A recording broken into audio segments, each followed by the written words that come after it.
Cemeteries provide vital connections between the living and the dead for members of various religious communities. This phrase should never be forgotten. Cemeteries ensure vital connections between the living and the dead. Deliberate attacks on cemeteries or other religiously significant sites can be considered a war crime. Cemeteries are sacred places of great spiritual, cultural, and historical significance for many religious and ethnic groups. The protection of religious freedoms, the condition of religious and cultural monuments, and similar phrases are common in various international documents. How these are interpreted later under different circumstances is a more political matter. The fact is that the destruction of graves and cemeteries is recognized by international law as a military crime and part of genocide.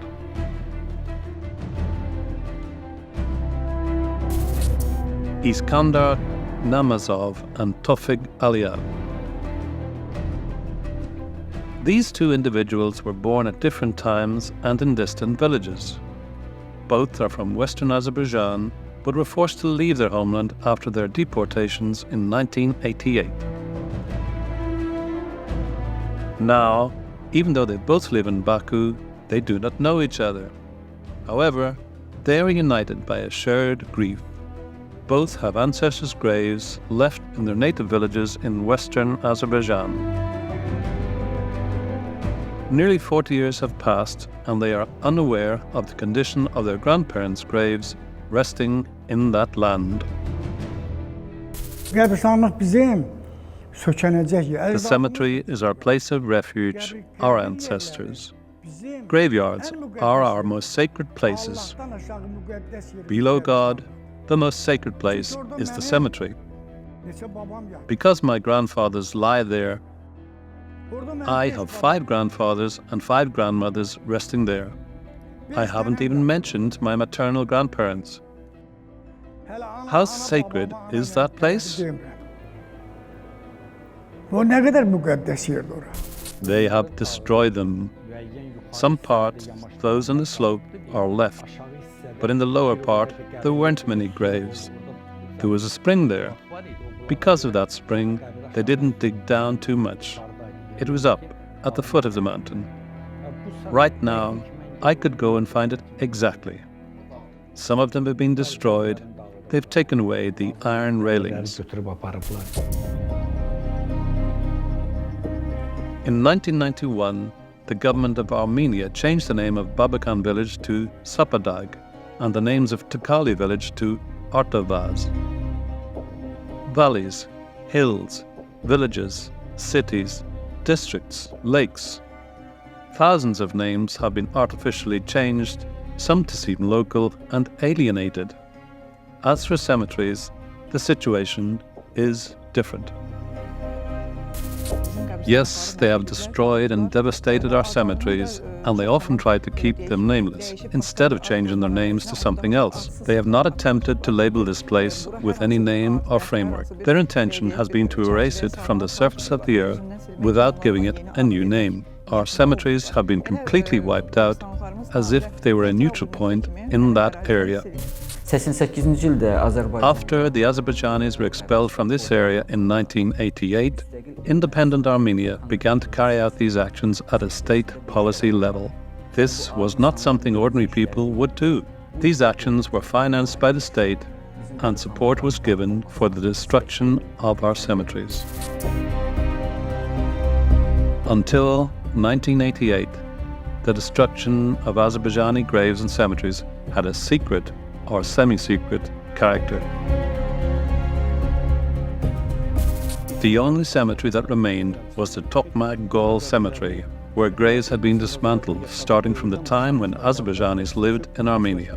Those who knew that their families had moved away, that no one would come to see this, dismantled those graves, altered their locations, and then sold them to Armenians again. In other words, today we have no information about any of the graves that existed during the time when the population left in 1988. Throughout the 20th century, Azerbaijanis faced deportation from Western Azerbaijan 4 times. 2 of these were specifically characterized as genocide, accompanied by killings. The 3rd deportation was carried out by Stalin's decree. Finally, the 4th deportation occurred between 1987 and 1991, during which the Armenian government expelled more than 300,000 Western Azerbaijanis from their ancestral lands, resulting in the killing of 216 individuals.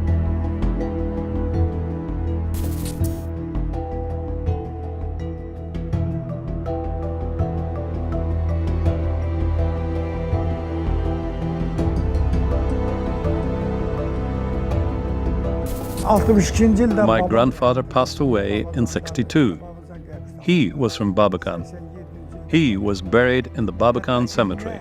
In 1987, my grandmother passed away.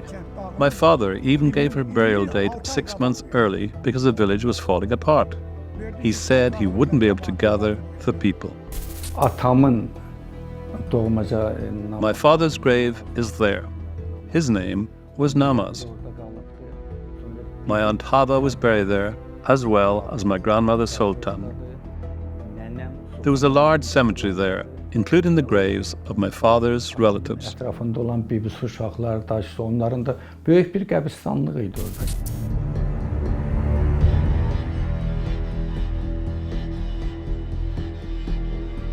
Research has shown that 499 villages in Western Azerbaijan, once inhabited by Azerbaijanis, have been abandoned and now lie in ruins.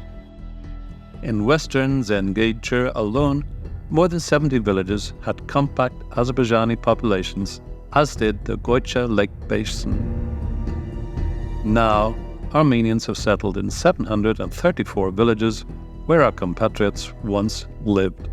Maps obtained from the Library of Congress in the United States and the archives of Greifswald University in Germany also prove that there were numerous Azerbaijani cemeteries in the historical districts of Western Azerbaijan, where modern-day Armenia is located.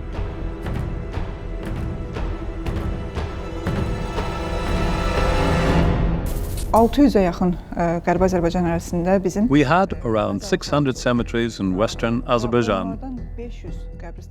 Out of those, 500 cemeteries have been completely erased. Think about it. Land has been dumped over those cemeteries, roads have been built over them, and buildings have been constructed. People whose ancestors' graves are in that area would not be able to find them, even if they went with the same coordinates, because infrastructure has been constructed over them. For example, in our Gulu Bulak cemetery, there used to be a dome where the son of a saint was buried. Now, when we look on Google, that dome is gone. A road has been constructed right through it. Every village had one or more cemeteries. By destroying and ploughing these cemeteries, they are trying to erase our traces, claiming that nothing was ever there.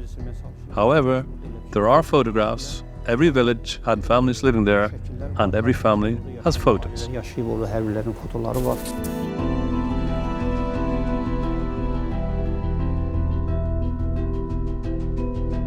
Social media often features videos regarding the destruction of Azerbaijani graves and cemeteries in Armenia. International organizations have also monitored this issue and even prepared reports. For example, the Helsinki organization's Armenia office conducted research in 2006 to 2007 on the fate of Azerbaijani cemeteries abandoned in 1988, revealing that all of them had been destroyed.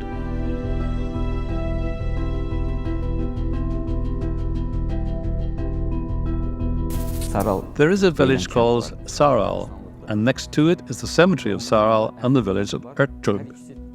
Until 1988, both were entirely populated by Azerbaijanis. For instance, in the village of Ertug, one of the 3 cemeteries had its stones destroyed, and 2 were turned into farms. Such examples are countless. Furthermore, it has been revealed that the Armenian population was interested in destroying Azerbaijani cemeteries because the government involved them to do this. Armenian citizens would dismantle gravestones made of marble for looting purposes and sell them for reuse. This process continues on a large scale today. The point is that when the Azerbaijani people return in the future, after peace, they should not feel a connection to that land. The main symbol of connection is the graves of their ancestors and their religious monuments. This has a moral aspect, and they want to erase it.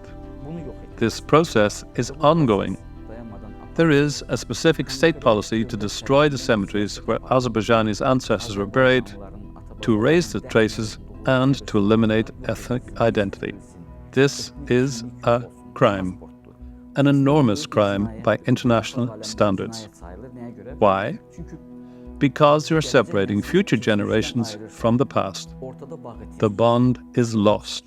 It disappears. Armenians particularly carry out this process so that future generations, upon returning after peace, have no connection to that land. In general, the destruction of cemetery is a form of a crime against humanity. Fighting against a dead person, engaging in actions that are disrespectful towards the deceased, and vandalizing their graves is certainly a crime against humanity. This is a crime against humanity itself. These are also victims of the crime. They are just two among thousands of victims. Both Iskandar Namazov and Tofik Aliyev know that by depriving them of their parents' grandfathers and ancestors' graves, Armenians are, in fact, committing a crime against the future. With these actions, they are destroying our connection to the ancestral lands, not just of today, but of tomorrow.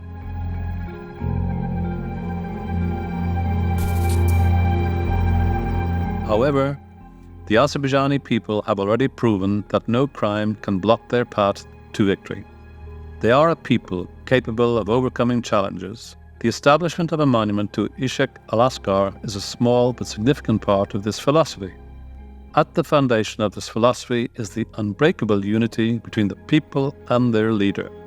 This is the unity that will lead us to the homeland of Ashik al-Askar, to our homeland, Western Azerbaijan.